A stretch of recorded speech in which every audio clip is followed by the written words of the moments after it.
Letak material yang jauh dari lokasi sasaran program Aladin di rumah mengharuskan Satgas melansir material ke lokasi sasaran.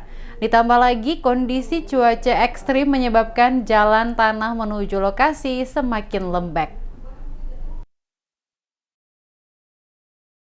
Jauhnya letak material dari lokasi sasaran Aladin di keramaian menyebabkan kesulitan tersendiri. Apalagi kondisi jalan yang masih berupa tanah terguyur hujan hingga menambah lembeknya kontur tanah. Selain itu, jalan menuju lokasi hanya berupa jalan setapak sehingga menyulitkan Satgas untuk bekerja cepat. Dengan kondisi tersebut, target pengerjaan rumah program Aladin yang sebelumnya ditargetkan 1 minggu selesai, bisa molor hingga 2 minggu. Meski begitu, TNI tetap semangat mewujudkan harapan warga. Nah, ini tadi anak buah saya ngambil dari sini jalan untuk menuju ke rumah Bapak Saimin yang dikerjakan RTLH itu sangat jauh dan sangat sulit sekali.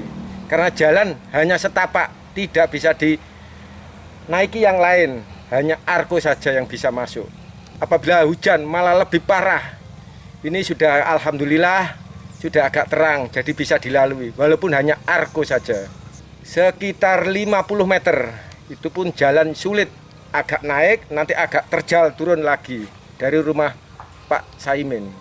Kemungkinan ditargetkan sekitar 2 minggu bisa dicapai selesai. Antusias warga Keramanan dinilai cukup tinggi. Dari berbagai pekerjaan fisik sasaran TMMD, warga selalu andil di lokasi untuk terus manunggal bersama TNI.